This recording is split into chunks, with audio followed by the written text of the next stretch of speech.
Mi hijo pensó que no me daría cuenta cuando deslizó algo en mi caja de aparejos de pesca, alejándose con aire despreocupado. Pero mis 30 años como inspector de la Policía Nacional en Madrid me enseñaron a detectar el engaño a kilómetros. Cuando abrí esa caja más tarde, lo que encontré me heló la sangre. No solo por lo que era, sino porque comprendí que mi propio hijo estaba intentando destruirme. Él nunca vio venir lo que sucedió después. Esta es la historia de cómo el amor de un padre se convirtió en una lucha por la supervivencia. Todo comenzó una mañana de octubre. El sol se filtraba por las ventanas de mi garaje en Pozuelo de Alarcón mientras preparaba mi equipo revisaba mi permiso de pesca para una escapada de sábado al embalse de Santillana. A mis 63 años, estas excursiones en solitario se habían convertido en mi refugio desde que perdí a Carmen hace 3 años. Estaba organizando mis señuelos cuando Raúl apareció en la puerta. Algo en su postura me llamó la atención de inmediato. Tenía los hombros tensos y sus movimientos eran demasiado deliberados, como alguien que intenta parecer relajado mientras lucha contra un pánico interno. «Buenos días, papá», dijo, con una alegría artificial en la voz. «¿Preparándote para la pesca?» Asentí, sin dejar de revisar mis anzuelos. El embalse debería estar perfecto hoy. Raúl se acercó y cada instinto que poseo me gritó que algo iba mal. Sus ojos no dejaban de desviarse hacia mi caja de pesca, una y otra vez. Como antiguo detective de homicidios, he pasado 3 décadas leyendo el lenguaje corporal. ¿Te importa si echo un vistazo a tu equipo?, preguntó, moviéndose hacia la caja antes de que yo pudiera responder. Lo observé con cuidado. Su respiración era superficial y el sudor perlaba a su frente a pesar del frescor de la mañana. Cuando pensó que no lo miraba, echó un vistazo al pequeño compartimento donde guardo los anzuelos de repuesto. Fue entonces cuando lo vi.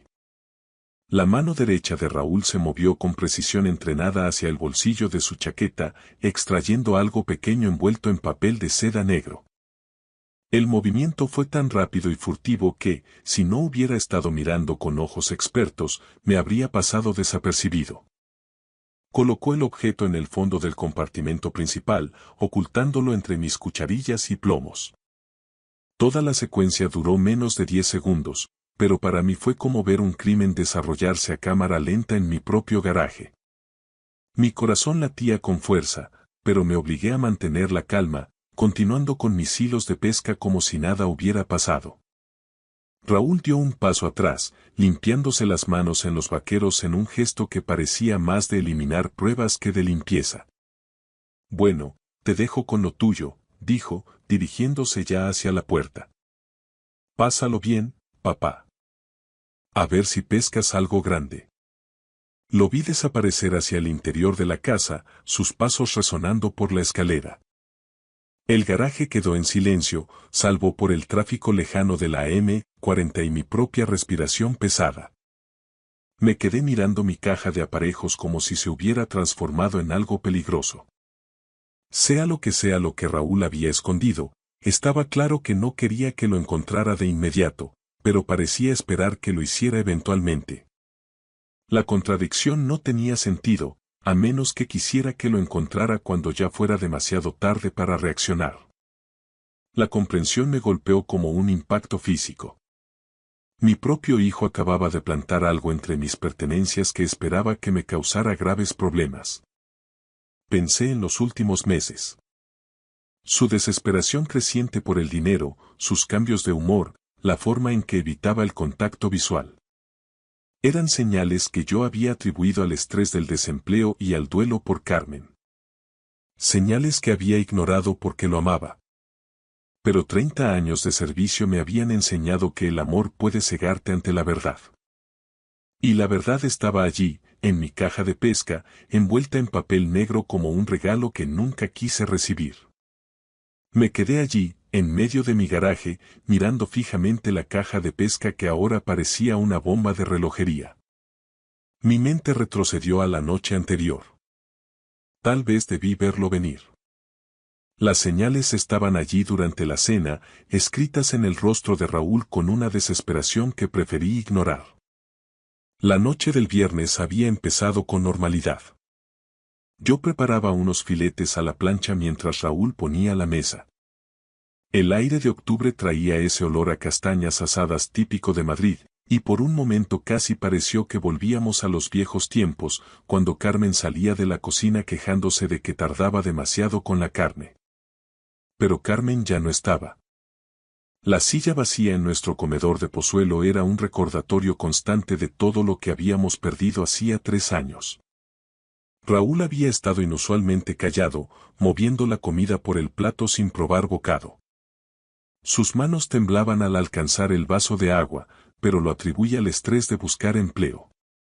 «Papá, necesito hablarte de algo», dijo finalmente, con la voz apenas por encima de un susurro.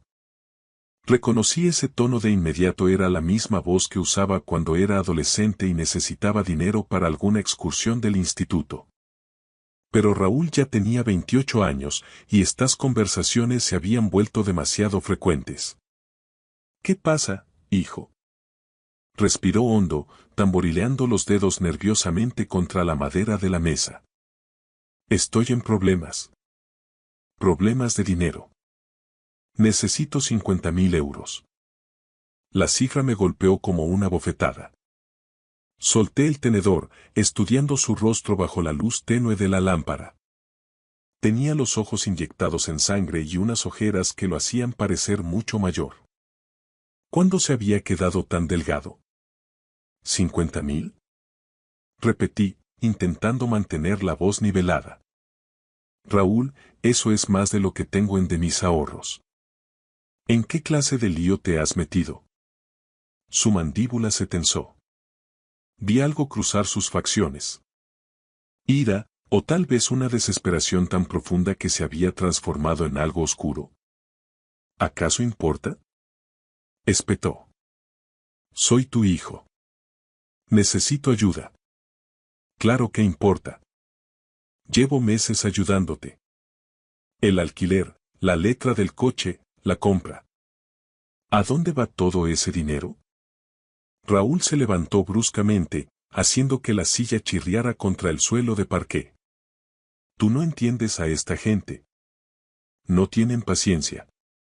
No van a esperar a que yo solucione mis cosas. ¿Qué gente, Raúl? Pero ya se estaba alejando hacia las escaleras. Olvídalo. Ya buscaré otra forma. Le llamé, pero la única respuesta fue el portazo de su habitación. Me quedé solo en la mesa, rodeado de platos a medio comer y con la creciente certeza de que mi hijo estaba metido en algo mucho peor que el simple desempleo. El resto de la noche transcurrió en un silencio incómodo. Recogí la cocina, vi el telediario y seguí mi rutina habitual mientras Raúl permanecía encerrado. Podía oírle caminar de un lado a otro sobre mi cabeza, hablando ocasionalmente por teléfono en tonos bajos y urgentes. Ahora, en mi garaje 12 horas después, esas llamadas furtivas cobraban un nuevo y siniestro significado. Raúl no buscaba ayuda legítima, anoche me estaba poniendo a prueba para ver si le daría el dinero voluntariamente. Al negarme, pasó al plan B. Lo que fuera que estuviera envuelto en ese papel de seda negro era la póliza de seguro de Raúl. Su forma de conseguir lo que necesitaba, sin importarle el precio que yo tuviera que pagar. Pensé en Carmen, en lo que diría si pudiera vernos ahora. Ella siempre fue la mediadora, la que encontraba el compromiso donde yo solo veía blanco o negro. Pero incluso ella habría tenido dificultades con esto. Mi hijo planeaba algo que me destruiría, y yo era el único que podía detenerlo. No podía posponerlo más. Lo que Raúl había escondido me carcomía como ácido. Mis manos temblaban mientras me acercaba a la caja. 30 años de formación policial luchando contra la negación de un padre. Los cierres metálicos se abrieron con esos clics familiares que antes me traían paz. Esta caja había sido mi refugio de la oscuridad que vi en mi carrera, ahora se sentía contaminada. Levanté la bandeja superior. Allí, entre mi cucharilla plateada favorita y mis plomos, estaba el envoltorio negro. Desenvolví el papel con dedos trémulos. El papel cayó para revelar una bolsa de plástico transparente con un polvo blanco. Incluso sin analizarlo, supe exactamente qué estaba mirando. Había visto suficiente sustancia prohibida en las salas de pruebas del complejo policial de Canillas para reconocerlo al instante. La bolsa pesaba quizás unos 60 gramos. Valor en la calle: 15.000 o 20.000 euros. Más que suficiente para constituir un delito de tráfico de drogas a gran escala según el Código Penal español. Más que suficiente para destruir lo que quedaba de mi vida. Me desplomé en mi banco de trabajo. La bolsa se sentía como plomo fundido en mi palma. El garaje empezó a dar vueltas mientras la magnitud de la traición de Raúl caía sobre mí como una luz. Mi hijo era un adicto. Las señales que había pasado por alto brillaban ahora en mi memoria como luces de neón. La pérdida de peso, los ojos rojos, los cambios de humor que atribuía al duelo. ¿Cuánto tiempo llevaba esto ocurriendo?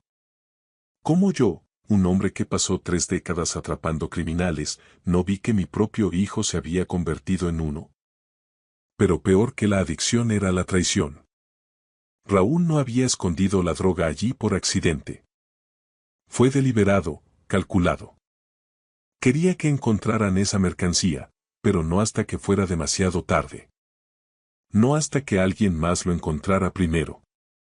La comprensión me golpeó de nuevo.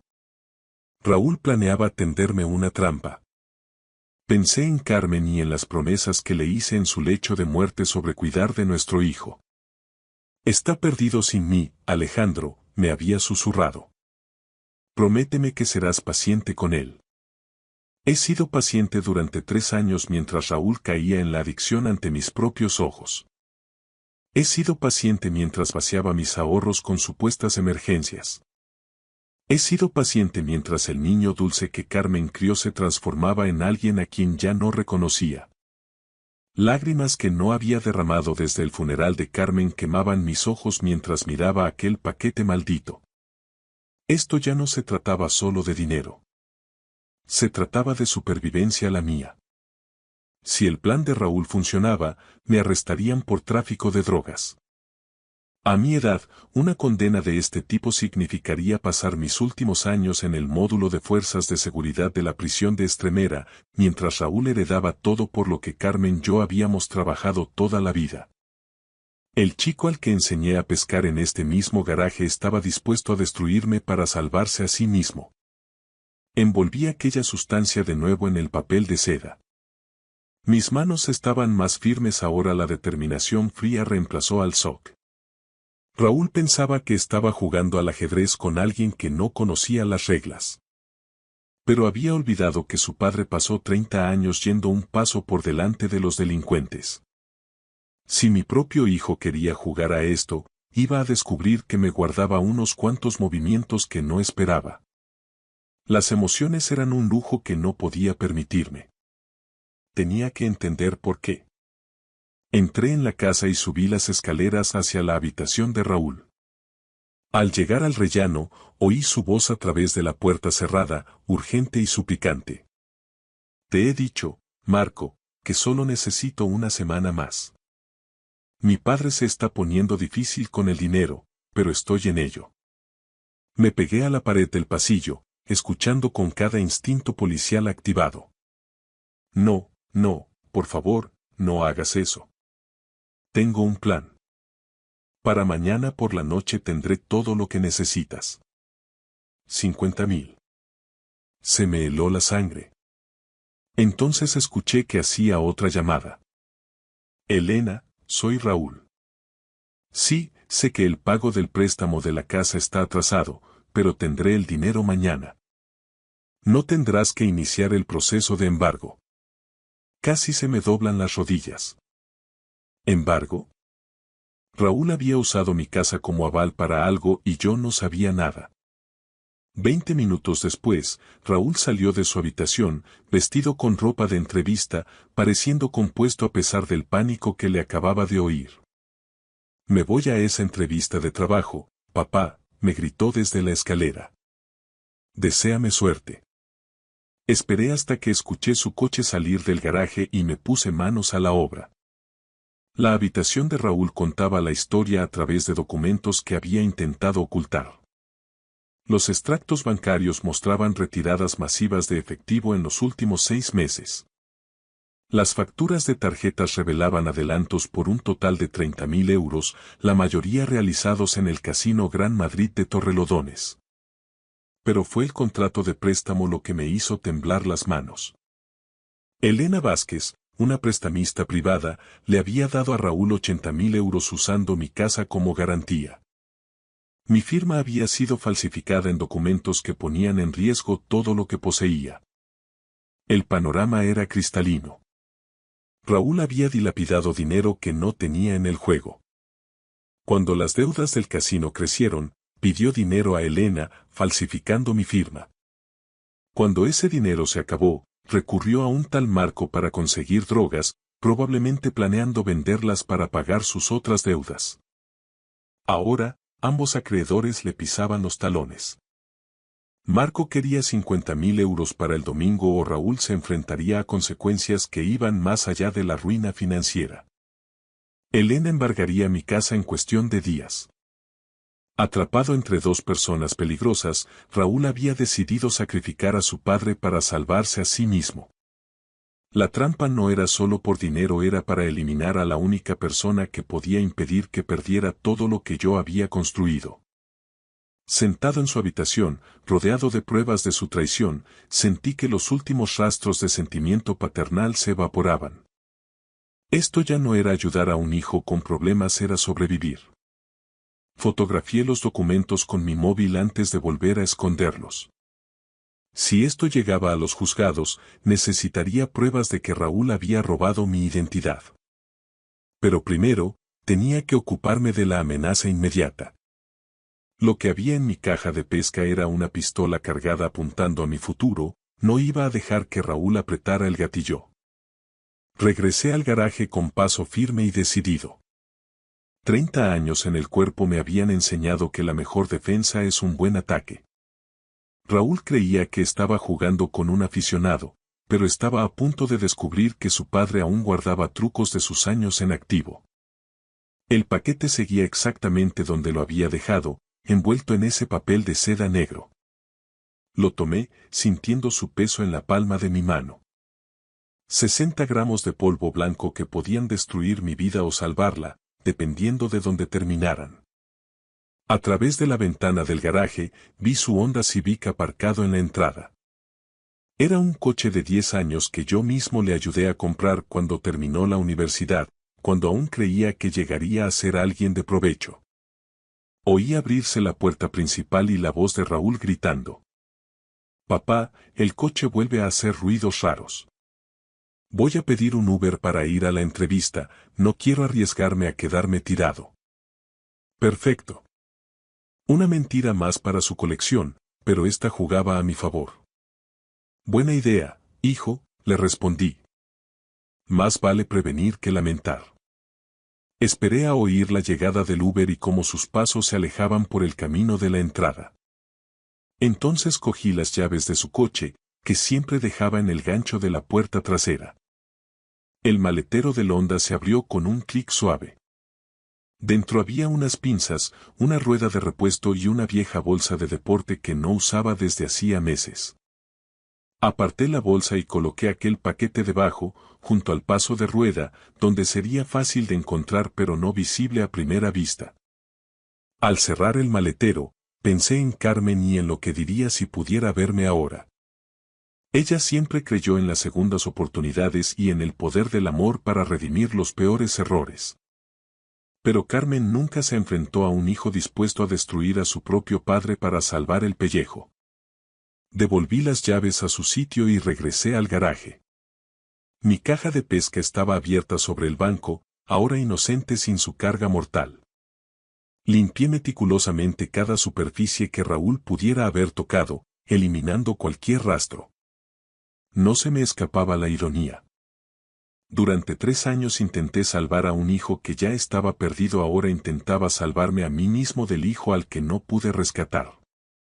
Mi móvil vibró con un mensaje de texto de Raúl.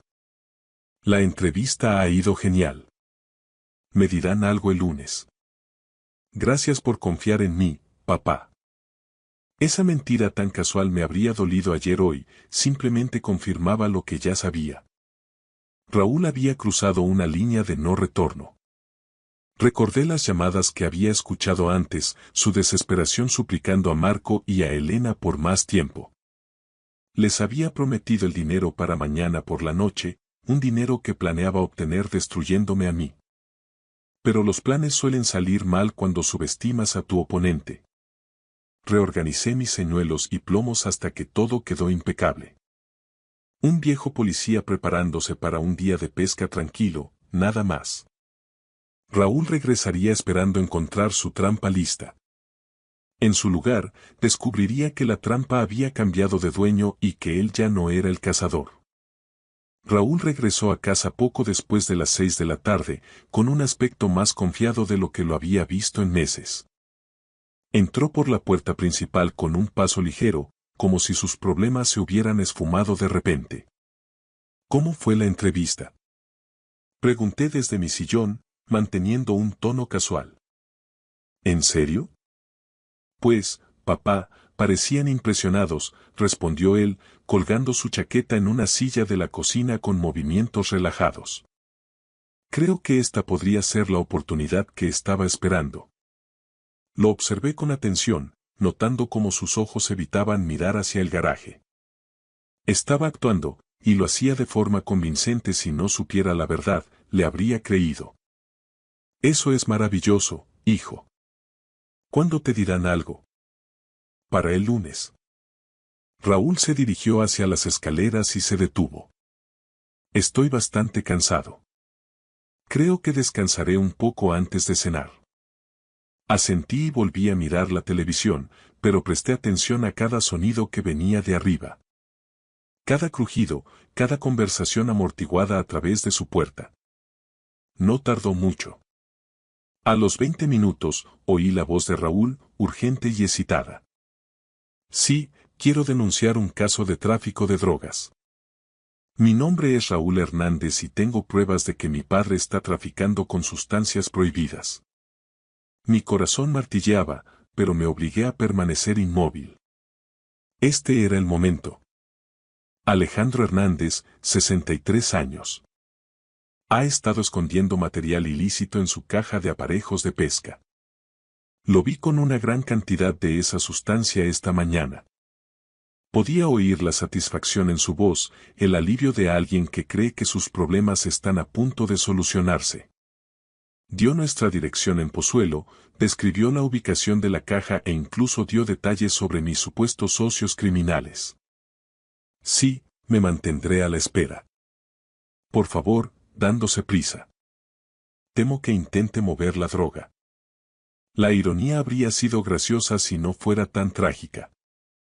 Raúl tenía razón al temer que la droga se moviera. Lo que no sabía era que ya se había movido. Escuché cómo terminaba la llamada e inmediatamente marcaba otro número. Marco, soy Raúl. Sí, ya está hecho. La policía viene de camino para arrestar a mi padre. Tendrás tu dinero mañana. Luego, una tercera llamada. Elena, todo va según lo previsto. Una vez que lo arresten, tendré acceso a todo. Tu préstamo será pagado íntegramente. Me senté en mi salón escuchando cómo mi hijo orquestaba mi destrucción con eficiencia criminal. Una parte de mí estaba impresionada por su meticulosidad, el resto de mí sentía náuseas. 15 minutos después, vi el primer coche de la Policía Nacional entrar en mi camino, seguido de otros 2 vehículos y un coche camuflado. A través de la ventana, reconocí a la inspectora Sara Rodríguez, antigua compañera mía en la jefatura. Raúl bajó las escaleras, con el rostro convertido en una máscara de preocupada inocencia. Papá, hay coches de policía afuera. ¿Qué está pasando? Su actuación era impecable. Si no hubiera oído sus llamadas, habría creído que su confusión era genuina. El timbre sonó, agudo y autoritario. Era el momento. Raúl se movió hacia la puerta, pero yo me levanté primero. Yo abro, hijo. Mientras caminaba hacia la puerta, capté el reflejo de Raúl en el espejo del pasillo. Por un instante, cuando pensó que no lo miraba, su máscara se deslizó. La expresión que había debajo era fría, calculadora y completamente carente de remordimientos. Los agentes estaban a punto de entrar y mi hijo no tenía ni idea de que su plan perfecto estaba a punto de volverse contra él. Abrí la puerta y me encontré con la inspectora Sara Rodríguez, flanqueada por 2 agentes del grupo de estupefacientes con chalecos tácticos. Detrás de ellos, otros oficiales aseguraban el perímetro de mi propiedad. «Hola, Alejandro», dijo Sara, con una voz profesional pero cargada de pesar. «Tenemos que hablar». «Por supuesto, Sara, pasad». Raúl dio un paso al frente, mostrando una confusión perfecta. «Inspectora Rodríguez, ¿de qué se trata esto? ¿Está mi padre en problemas?» Sara nos miró a ambos, analizando la situación con la habilidad de una veterana de 20 años en el cuerpo. «Hemos recibido una denuncia por tráfico de drogas en este domicilio. Tenemos una orden judicial para registrar las instalaciones». ¿Tráfico de drogas?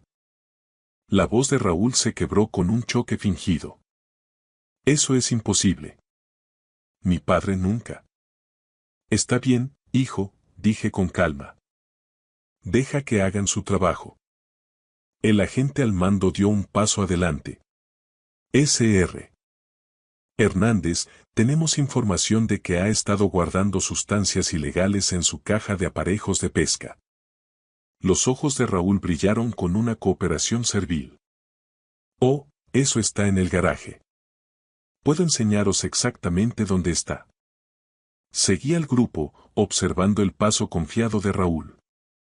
Estaba tan seguro de su victoria. «Ahí está», señaló Raúl, «mi caja de pesca. Mi padre estuvo trabajando con ella esta mañana», se le veía muy nervioso. El agente abrió los cierres con precaución. Levantó la bandeja superior, revelando mi colección organizada de cucharillas y plomos. Buscó metódicamente en cada compartimento. «Nada», el agente levantó la vista confundido. «Aquí no hay ninguna sustancia controlada». La cara de Raúl se volvió blanca. «Eso es imposible. Yo vi cómo ponía algo ahí esta mañana». «Mira bien, hijo», dije en voz baja. «¿Qué es exactamente lo que creíste ver?» La compostura de Raúl empezó a agrietarse. Había algo envuelto en papel de seda negro. «Estoy seguro».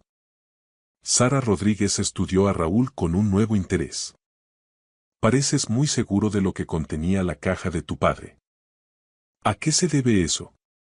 «Yo solo intentaba ayudar», balbuceó Raúl. «Me pareció ver algo sospechoso». «Vamos a registrar tu vehículo», interrumpió Sara, con un tono que ya no era amistoso. «¿Mi coche?» La voz de Raúl subió de tono. «¿Por qué?» «Yo soy quien ha dado el aviso». Pero los agentes ya se movían hacia el Honda Civic. El maletero se abrió con un clic suave.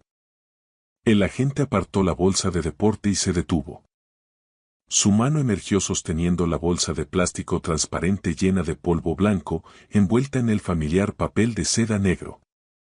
«Raúl Hernández», dijo Sara con voz de acero, «quedas detenido por posesión de estupefacientes con fines de distribución y por denuncia falsa». El rostro de Raúl pasó por el shock y el pánico. «Es una trampa. Mi padre lo puso ahí». «Ah, sí», preguntó Sara. «Entonces, ¿por qué nos llamaste para que registráramos su caja de pesca en lugar de tu coche?» Mientras las esposas se cerraban en sus muñecas, Raúl me miró con puro odio. «Tú lo hiciste. Lo moviste». Mantuve su mirada fijamente. «Hijo, no tengo idea de qué me estás hablando». La expresión de mi hijo lo decía todo. Nunca esperó que su padre fuera mejor estratega que él. 3 semanas después, estaba en los juzgados viendo a mi hijo enfrentar las consecuencias. Raúl se veía pequeño en su uniforme de preso, sin rastro de su antigua confianza. El fiscal presentó el caso. 60 gramos de sustancias prohibidas, intento de distribución, falsificación de denuncia e intento de incriminar a un familiar. Las grabaciones de sus llamadas a Marco y Elena sellaron su destino. Raúl pidió perdón con voz apenas audible, pero la disculpa se sentía vacía, una actuación para el juez. Fue sentenciado a 5 años de prisión. Mi abogado logró demostrar que las firmas del préstamo eran falsas, por lo que mi casa quedó a salvo legalmente. Elena Vázquez huyó para evitar el procesamiento y Marco fue arrestado poco después en otra operación. 6 meses más tarde, vendí la casa de Pozuelo de Alarcón. Era hora de empezar de nuevo. Ahora vivo en un pequeño piso en la sierra, con vistas a las montañas. No tengo deudas, ni obligaciones, ni familiares que puedan traicionarme. He conservado solo lo que importa. Las fotos de Carmen, mi equipo de pesca y la sabiduría de que el amor sin límite se convierte en permisividad y ésta acaba destruyendo a ambos. Raúl me ha escrito 2 veces desde la cárcel. Ambas cartas siguen sin abrir sobre mi mesa. Hay puentes que, una vez quemados, es mejor dejar que se conviertan en cenizas. A veces, protegerse a uno mismo significa aceptar que la familia puede ser el enemigo. Yo elegí sobrevivir. Gracias por escuchar mi historia hasta el final. Si resonó contigo, dale like, escribe en los comentarios qué fue lo que más te tocó y no olvides decir de dónde eres. Suscríbete al canal, vienen muchas más historias. El momento en que aquel médico miró los resultados de mi análisis de sangre se puso pálido, supe que algo iba muy mal. Se marchó de la habitación sin decir una palabra. A través del cristal de la ventana, lo vi hacer una llamada, con la mano presionada contra la frente como si intentara procesar algo imposible. 10 minutos después, 3 especialistas se amontonaron en aquella pequeña sala de urgencias y me miraron como si fuera un fantasma. No con lástima, no con preocupación, sino con una incredulidad total y absoluta. Me llamo Mateo Velázquez. Tengo 38 años. Solo 3 meses antes de aquella noche, yo limpiaba inodoros y fregaba suelos por el salario mínimo en ese mismo hospital de Madrid. Llevaba un uniforme gris con mi nombre bordado en el pecho. Empujaba un cubo de fregona amarillo por pasillos donde nadie me miraba 2 veces. Era invisible. No era nadie. Era un hombre cuya esposa infiel y su novio millonario habían destruido sistemáticamente todo lo que había tardado 15 años en construir. Antes, yo era ingeniero de camino superior. Ganaba 180.000 euros al año. Diseñaba puentes y edificios que debían durar un siglo. Tenía un chalet en las afueras, un plan de pensiones y un futuro que parecía estable y seguro. Pero entonces mi mujer, Elena, decidió que yo no era lo suficientemente ambicioso para sus gustos. Encontró a un inversor tecnológico llamado Víctor Holgado, que tenía un yate, contactos en el IBEX 35 y todas las cosas que ella creía merecer. No solo me dejó. Ayudó a Víctor a reducir mi carrera a cenizas. Él hizo las llamadas adecuadas. Me despidieron sin causa justificada y me pusieron en la lista negra de todas las constructoras y estudios de ingeniería de la región. Vi cómo mis ahorros se esfumaban mientras Elena se quedaba con la casa y la mitad de todo lo demás tras un divorcio despiadado. La noche que empecé mi trabajo como personal de limpieza, ella me envió una foto suya en el yate de Víctor, cerca de las Islas Baleares. El mensaje adjunto decía solo 3 palabras que aún resuenan en mi cabeza. Disfruta la pobreza. Así que allí estaba yo, 3 meses después de empezar mi nueva vida como el tipo que limpia baños para sobrevivir, sentado en una camilla de hospital con 16 puntos en la mano por una bombilla rota que me había rajado la piel. Mi sangre manchaba el uniforme gris. Había perdido la suficiente como para preocupar a las enfermeras, así que me hicieron pruebas. Un procedimiento estándar para una herida así. Esperaba que me dijeran que tenía anemia, quizá diabetes o algo peor. En ese momento, casi deseaba que fuera algo fatal. Al menos así la lucha terminaría. Pero cuando el Dr. Aranda regresó con esos 3 especialistas, cuando cerraron la puerta y acercaron las sillas como si fueran a darme una noticia que destrozaría mi mundo, me di cuenta de que esto era algo completamente distinto. La jefa del departamento de genética se sentó a mi lado y me hizo una pregunta que parecía venir de la nada. Señor Velázquez, ¿su padre fue adoptado? Le dije que sí. Jorge Velázquez fue adoptado de bebé en 1952. Nunca conoció a sus padres biológicos, nunca los buscó y murió creyendo que el pasado no importaba. Ella asintió lentamente. Luego pronunció un apellido que cualquier persona en España conoce, un nombre ligado a acerías, rascacielos en la castellana y miles de millones de euros en fundaciones benéficas. Un nombre que pertenecía a una de las familias más ricas de la historia del país. Señor Velázquez, según su perfil genético, usted es el nieto biológico de don Enrique Torrenegra. Enrique Torrenegra había muerto hacía 2 meses a los 94 años. Su patrimonio superaba los 8.000 millones de euros. No tenía herederos vivos. Su único hijo murió hace décadas sin descendencia. O eso creía el mundo. Pero su hijo sí tuvo un hijo. Un bebé nacido en secreto y entregado para proteger el nombre de la familia. Ese bebé era mi padre. Y eso significaba que yo era el único heredero superviviente de todo. La habitación empezó a dar vueltas. Los puntos me pulsaban. Los oídos me zumbaban tan fuerte que apenas podía oír lo que la doctora decía a continuación. Hace 3 meses, mi mujer me escribió para que disfrutara de la pobreza. Esa noche, cubierto de mi propia sangre, descubrí que la pobreza estaba a punto de convertirse en un recuerdo lejano y que la venganza iba a ser algo muy, muy asequible. Durante 15 años, viví lo que creía que era el éxito. Me levantaba cada mañana a las 6, besaba a mi mujer y conducía hasta el centro de Madrid, donde trabajaba como ingeniero senior en una de las firmas más prestigiosas. Diseñábamos hospitales, campus universitarios, sedes corporativas. Estructuras que nos sobrevivirían a todos. Estaba orgulloso de mi carrera. Mi sueldo había subido de forma constante. Tenía un despacho con vistas a la ciudad y un equipo que me respetaba. Creía haberme ganado mi lugar en el mundo con esfuerzo.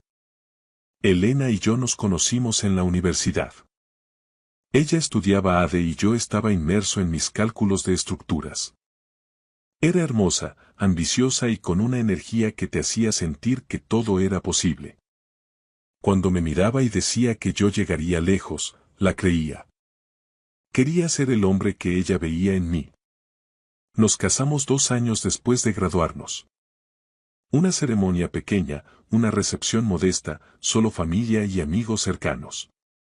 Mi madre, Dorotea, lloró durante todo el servicio. Mi padre, Jorge, me estrechó la mano y me dijo que estaba orgulloso del hombre en el que me había convertido. Esa fue la última vez que recuerdo haberme sentido completamente en paz con mi vida. Mi padre falleció cuando yo tenía 26 años. Un infarto, sin aviso. Tenía 61 años y había trabajado en una fábrica de metal desde los 18. Sus manos eran ásperas y callosas, pero nunca se quejó. Decía que el trabajo honrado era su propia recompensa, que el carácter de un hombre se construye con lo que soporta sin esperar reconocimiento. Jorge Velázquez fue adoptado de bebé. Nunca supo quiénes eran sus padres y nunca los buscó. Cuando le pregunté una vez, se encogió de hombros. La familia es quien te cría. La sangre era solo biología, el amor era lo que importaba. Acepté esa respuesta y no indagué más. Ojalá hubiera hecho más preguntas. Ojalá hubiera sabido qué secretos ocultaba su pasado. Tras su muerte, mi madre se convirtió en el centro de mi vida familiar. Había trabajado como enfermera en el hospital clínico durante 30 años. Era una mujer pequeña, de pelo cano y ojos que veían a través de cualquier mentira. Nunca confió del todo en Elena. Hacía comentarios que parecían inocentes pero tenían filo. Esa chica ama más tu potencial que a ti, Mateo, me dijo una vez después de una cena. Lo descarté como la típica fricción entre suegra y nuera. Tenía un hermano menor, Diego, que vivía en Barcelona con su mujer y sus 2 hijos. Hablábamos cada pocas semanas, pero nunca fuimos muy cercanos. Mi vida giraba en torno a mi carrera y mi matrimonio. Lo di todo por ambos. Trabajaba hasta tarde, llevaba a Elena de vacaciones a donde ella quería, le compraba joyas. Pensaba que estaba construyendo algo permanente. Las primeras grietas aparecieron hace 2 años. Elena pasó del sector inmobiliario comercial al de lujo. Empezó a ir a eventos con clientes riquísimos, visitas privadas a áticos que costaban más de lo que yo ganaría en una década. Llegaba a casa cada vez más tarde. Solo hablaba de dinero, de gente que tenía más que nosotros, del estilo de vida que se merecía. Noté los cambios, pero me convencí de que eran solo fases. Confiaba en ella plenamente. Creía en mi matrimonio como creía en los edificios que diseñaba. Sólido, permanente, hecho para durar. Me equivocaba en todo. Y estaba a punto de descubrir hasta qué punto. La noche que descubrí la verdad, llegué temprano a casa por una migraña. La casa estaba en silencio. Su coche estaba en la entrada, pero no respondió cuando la llamé. Subí para tomar algo y tumbarme a oscuras. Entonces oí su voz en nuestro dormitorio. Se estaba riendo esa risa suave y coqueta que no me dedicaba a mí desde hacía años. Me quedé fuera de la puerta y la oí hablar por teléfono. No tiene ni idea. Está tan concentrado en sus planos y sus proyectos que no se da cuenta de nada. Podría hacer la maleta y marcharme mañana, y probablemente no se enteraría hasta que la cena se enfriara. Se me encogió el pecho. Empujé la puerta lentamente. Estaba tumbada en nuestra cama con un camisón de seda, con el teléfono en la oreja, sonriendo. Cuando me vio, su rostro se puso pálido exactamente 2 segundos. Luego se recuperó y colgó. ¿Cuánto tiempo llevas ahí?, preguntó. Lo suficiente. No se disculpó. No puso excusas. Solo suspiró como si yo fuera una molestia que llevaba demasiado tiempo aguantando. Se llama Víctor Holgado. Es un cliente. Nos vemos desde hace 8 meses. Lo dijo con una naturalidad pasmosa. Sentí que las piernas me fallaban. Me agarré al marco de la puerta para no caer. ¿Por qué?, alcancé a preguntar. Porque Víctor va a llegar a la cima, Mateo. Tiene 60 millones de euros. Me lleva a París los fines de semana. Me presenta a gente que realmente importa. Tú me llevas a un restaurante de cadena y me hablas de la tensión del hormigón. Quería gritar, pero estaba en shock mientras la mujer que había amado durante 15 años desmantelaba nuestro matrimonio con la indiferencia de quien devuelve un jersey que no le queda bien. Quiero el divorcio, dijo. Ya he hablado con un abogado. Los siguientes 3 meses fueron los peores de mi vida. Elena se mudó al ático de Víctor mientras los abogados peleaban por los activos. Ella quería la casa, la mitad de mi plan de pensiones y una pensión compensatoria alegando que su carrera se había resentido por apoyarme. La crueldad de ese argumento me hacía estallar la cabeza. Pero la devastación financiera no fue nada comparada con lo que vino después. 3 semanas después de que Elena solicitara el divorcio, me llamaron al despacho del director general de mi empresa. Era un hombre frío que había construido su imperio como un reino personal. Siéntate, Mateo. Estamos reestructurando el departamento. Tu puesto ha sido eliminado con efecto inmediato. Sentí un puñetazo en el estómago. ¿Eliminado? Llevo 15 años aquí. Mis evaluaciones son perfectas. Él ni me miró. Luego supe lo que pasó de verdad. Víctor Holgado tenía inversiones en 3 constructoras que trabajaban con mi empresa. Jugaba al golf con mi jefe cada domingo en un club exclusivo de La Moraleja. Víctor había hecho las llamadas. Había decidido que arruinar mi matrimonio no era suficiente, quería destruir mi carrera también. El finiquito fue insultante.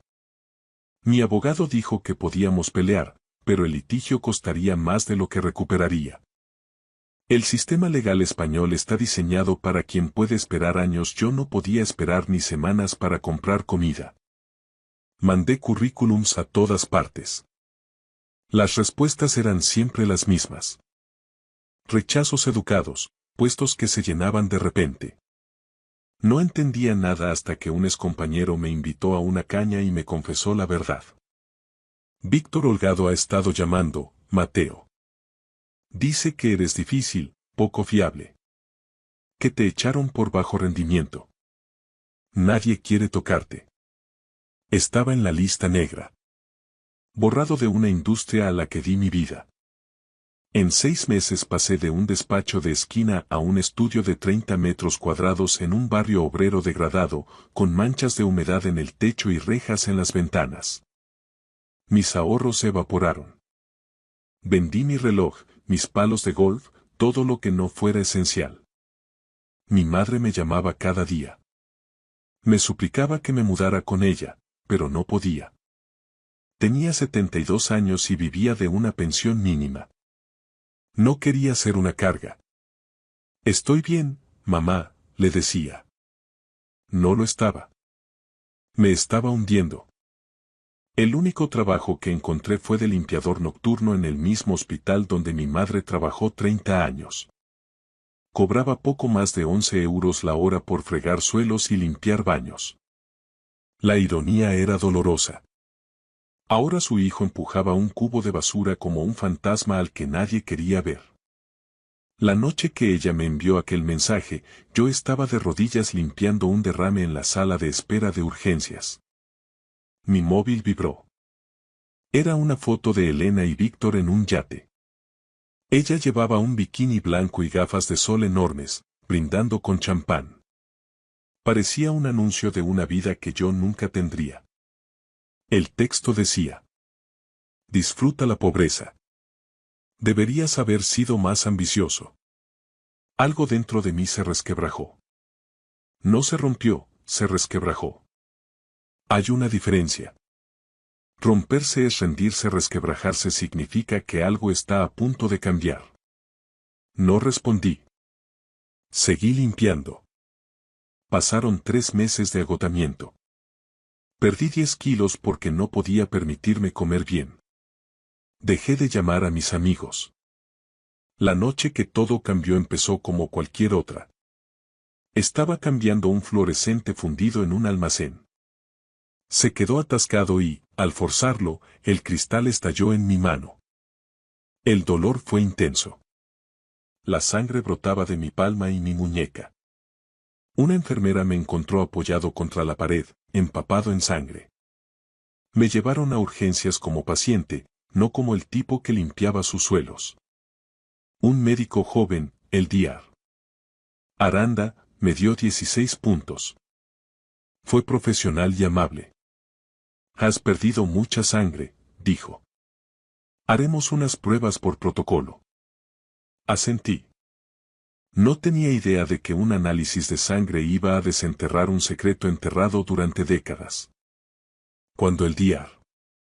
Aranda volvió, no estaba solo. Otros 2 médicos le seguían con expresiones indescifrables. Señor Velázquez, hemos encontrado anomalías en su analítica, dijo con cuidado. He pedido a unos colegas que consulten su caso. Mi corazón se hundió. Pensé en lo peor. Cáncer, leucemia. Díganmelo ya, dije. Puedo soportarlo. El Dr. Aranda negó con la cabeza. No es una enfermedad. Hemos encontrado marcadores genéticos inusuales que han hecho saltar una alarma en nuestra base de datos. Entonces entró la DRA. Weaver, jefa de genética. Me preguntó por mi padre y su adopción. Confirmé los datos. Ella se acercó y habló con voz deliberada. Sus marcadores están asociados a un linaje muy específico. Una familia cuyos registros médicos están en nuestro sistema desde hace décadas por sus donaciones al hospital. ¿Qué familia? Pregunté con la boca seca. La familia Torrenegra. El nombre me golpeó. Los Torrenegra eran leyenda. Enrique Torrenegra había construido un imperio del acero y el ladrillo. Su muerte reciente había llenado los periódicos porque dejaba una herencia de más de 8.000 millones y no tenía herederos vivos. Su hijo Franklin había muerto en un accidente en 1985 sin descendencia oficial. Señor Velázquez, continuó la doctora, según su perfil, usted es el nieto biológico de Enrique Torrenegra. Su padre, Jorge, fue el hijo ilegítimo de Franklin Torrenegra, fruto de una relación secreta con una empleada de la finca. El embarazo se ocultó y el bebé fue entregado en adopción para proteger la reputación familiar. No podía respirar. Es imposible, susurré. Mi padre no era nadie. Trabajó en una fábrica toda su vida. Él nunca supo quién era, dijo ella con suavidad. Los registros fueron sellados. Pero el ADN no miente. Lo hemos comprobado 3 veces. Usted es el único heredero de la fortuna Torrenegra. Las siguientes semanas fueron un huracán de abogados y prensa. El equipo legal de la Fundación Torrenegra impugnó mi reclamación al principio. Un limpiador que aparece de la nada parecía el guión de una mala película. Pero la evidencia era innegable. 3 laboratorios confirmaron la conexión. Los genealogistas rastrearon la adopción de Jorge Velázquez hasta un orfanato de monjas en Bilbao que había recibido grandes donaciones de los Torrenegra en 1952. La batalla legal duró 6 semanas. Al final, el juez falló a mi favor. El testamento de Enrique era explícito. Cualquier descendiente biológico lo heredaría todo. En una fría tarde, en un despacho de Madrid rodeado de abogados, acepté formalmente mi herencia. 8.500 millones de euros. Salí del edificio y sentí el aire frío en la cara. Mi móvil vibró. Un mensaje de un número desconocido. Mateo, he visto las noticias. Enhorabuena. Siempre creí en ti. Quizá deberíamos hablar. Te echo de menos, Elena. Leí esas palabras y no sentí nada. Ni rabia, ni satisfacción. Solo vacío. Bloqueé el número sin responder. Pero no había terminado. Elena me había dicho que disfrutara de la pobreza. Ahora me tocaba a mí enviar un mensaje. Lo primero que hice fue contratar a un equipo de investigadores y abogados. No para proteger mi dinero, sino para desmantelar a quienes intentaron destruirme. Víctor Holgado había construido su fortuna sobre acuerdos cuestionables. A mi equipo le llevó menos de 3 semanas recopilar pruebas de fraude, uso de información privilegiada y manipulación de mercado. El hombre que había susurrado a oídos ajenos para vetarme había dejado un rastro de delitos que nadie se había molestado en seguir. Hasta ahora. También adquirí participaciones de control en las constructoras que trabajaban con mi antigua firma. Luego llamé personalmente a mi antiguo jefe, el hombre que me despidió sin dudarlo. Señor director, habla Mateo Velázquez. Probablemente me recuerde. Soy el ingeniero que despidió hace 7 meses porque Víctor Holgado jugaba al golf con usted. Oí su respiración al otro lado. No dijo nada. Le llamo para informarle de que el grupo Torrenegra rescinde todos los contratos con su firma con efecto inmediato. También quiero que sepa que Víctor Holgado está bajo investigación federal por fraude. Información que yo mismo he facilitado. Quería que lo supiera por mí antes de que salga en las noticias. Tartamudeó algo sobre malentendidos. No le dejé terminar. Espero que caiga de pie mejor de lo que lo hice yo. Adiós. El fondo de Víctor colapsó en 4 meses. Las demandas se acumularon. Sus 60 millones se evaporaron en gastos legales. El hombre que me robó a mi mujer y destruyó mi carrera se quedó con nada más que deudas y deshonra. Elena se había casado con él a los 2 meses de nuestro divorcio, creyendo que era una mejora permanente. Pero cuando el imperio de Víctor se derrumbó, se encontró en un barco que se hundía. Se divorció de él 8 meses después.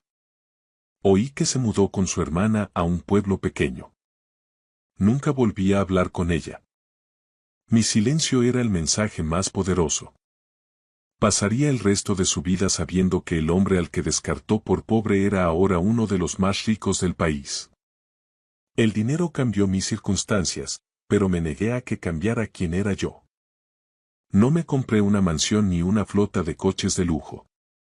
Me compré una casa modesta en una zona tranquila de las afueras de Madrid. Vivo con sencillez porque esa etapa difícil me enseñó lo que realmente importa. Mi primera gran decisión fue donar 3.000 millones de euros a la Fundación Torrenegra para ampliar su labor en educación y sanidad. Quería honrar el legado de mi abuelo, pero dándole mi propio enfoque. Mi madre, Dorotea, se mudó a una casita preciosa cerca de la sierra, con el jardín que siempre había soñado. La visito cada domingo. Cocina su guiso de ternera y me cuenta historias de mi padre que nunca había oído. A veces llora al mirarme, sin creer lo lejos que hemos llegado desde aquellos días oscuros en los que yo fregaba suelos. Regresé al hospital clínico la primavera pasada, no como paciente ni como limpiador, sino como benefactor. Doné 40 millones para construir una nueva ala dedicada a la formación en enfermería y cuidados paliativos. La llamaron el Centro de Excelencia en Enfermería Dorotea Velázquez. Cuando mi madre vio su nombre en el edificio, se rompió en mis brazos. Fue el momento más orgulloso de mi vida. El DIAR. Aranda sigue allí. Ahora es el jefe de urgencias, un puesto financiado en parte por mis donaciones. Almorzamos de vez en cuando. Me confesó que casi no pide aquellos análisis extra la noche que me corté la mano. Algo le dijo que debía indagar más. Pienso en eso a menudo. Como la decisión de un médico joven cambió toda mi existencia. Mi hermano Diego y yo estamos más unidos que nunca. Sus hijos me llaman tío Mateo y me piden que les cuente cómo pasé de limpiar baños a ser multimillonario. Les cuento una versión suave. No necesitan saber de las noches que pasé despierto preguntándome si alguien notaría si desaparecía. Solo necesitan saber que su tío nunca se rindió. Aprendí algo en esos meses oscuros que ningún dinero puede comprar. Tu momento más bajo no es tu momento final.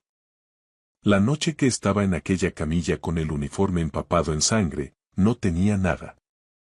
Ni carrera, ni matrimonio, ni esperanza. Estaba listo para rendirme. Pero seguí adelante.